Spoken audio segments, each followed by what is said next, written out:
Good afternoon, Martin friends and family. This is Martin Public Schools school social worker, Jessica Smith, or Miss Smith as many of the students know me. And today I am here to read you a book known as Don't Feed the Worry Bug, written by Andi Green. And I did get permission from Andi Green herself to read this story all of you via video. Before I get started, I just wanted to let you all know that I miss you greatly, and I hope that you are all safe and healthy along with your families. And I look forward to the day that I can see all of your smiling faces again back at school. So just keep trying to stay positive as best you can throughout all of this. I know these are very strange and unusual times. I'm sure many of you have a lot of questions, concerns, worries of that sort. I know that I do, and I truly, truly hope that I will be able to see you all again very soon. So with that being said, we will get started with Don't Feed the Worry Bug. Let me get to the page. On a bench in a park on a bright sunny day, Wince, the master of worry, let time slip away.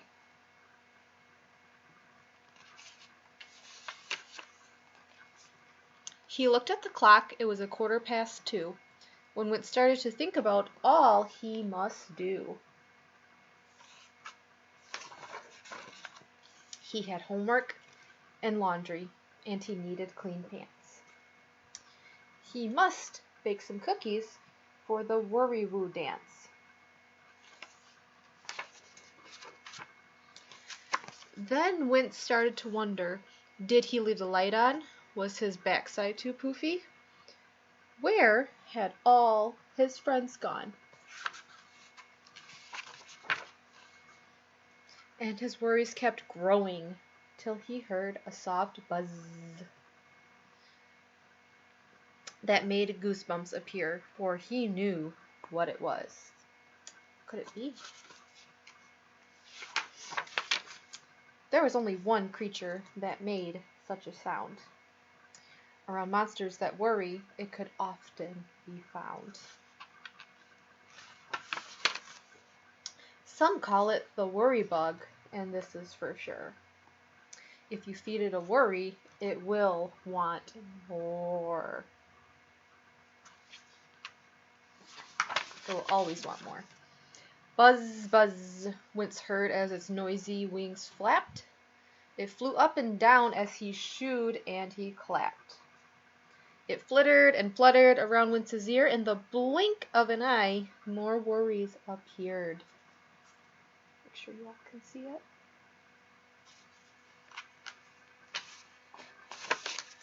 Did he feed his fish Ted? Did his dog get a bone? Did he send all his woo mail? Did he bring his bike home? Should he go to the movies? Would he get a good grade? Will the weather be nice for the Woo Town parade?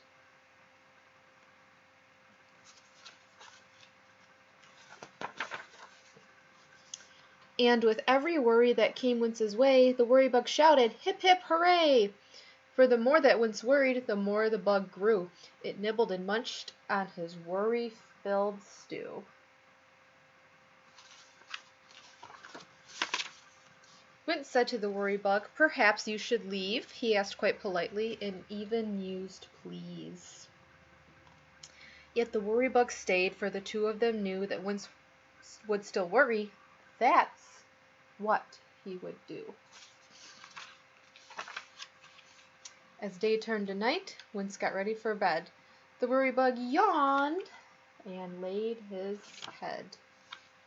next to his head.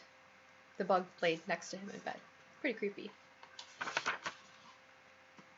But its buzzing kept Wince from going to sleep, so he tossed and turned, and he tried to count sheep.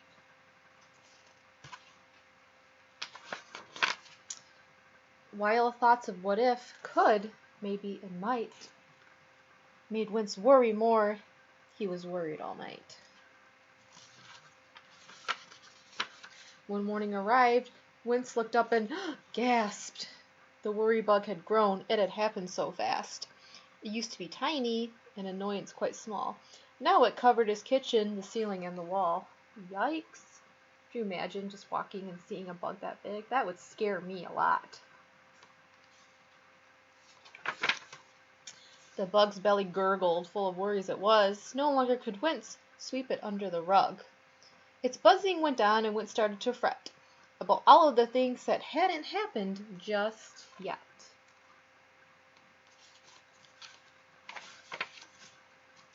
No cookies were baked, the laundry had piled. Wince hadn't done homework in such a long while.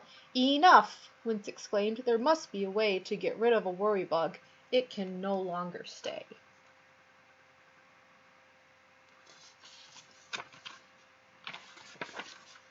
So Wince went to the library to read and take notes about catapults, cranes, wagons, and goats.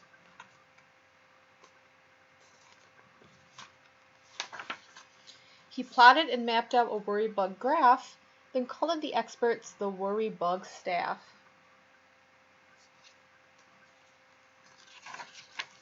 Together they studied this big growing beast and built a bug net out of Wince's bed sheets.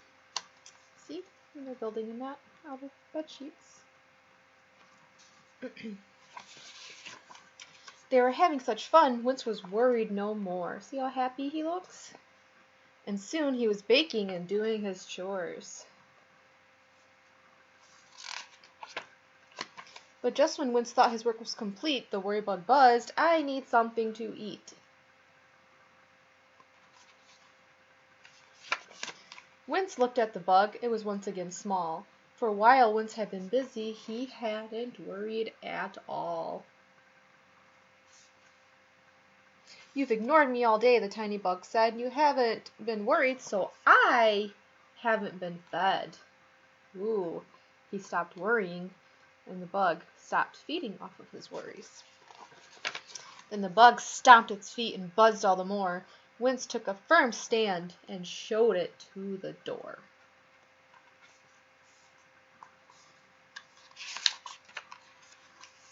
"I've got things to do. I must work. I must play. I'm not going to worry, so go on your way." Buzz, buzz, Wince heard as the bug flew about, still trying to make one last worry come out.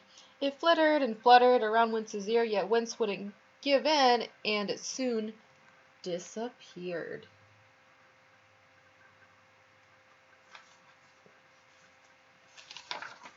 Wince knew very well that this wasn't the end. The bug might be back if he worried again.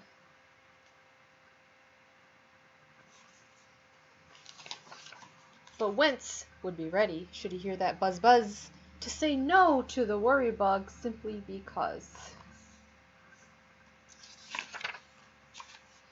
Wince had learned that his worries got bigger each day when he allowed the worry bug to nibble away.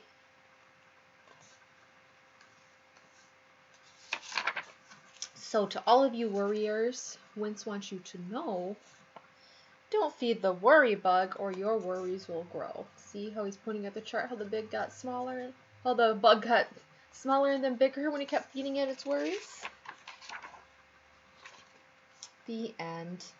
And look, Wince stopped worrying about things that he didn't know were even going to happen, so the worry bug got small and flew away. So that was The Worry Bug again, written by Andi Green and published by Monsters in My Head, LLC.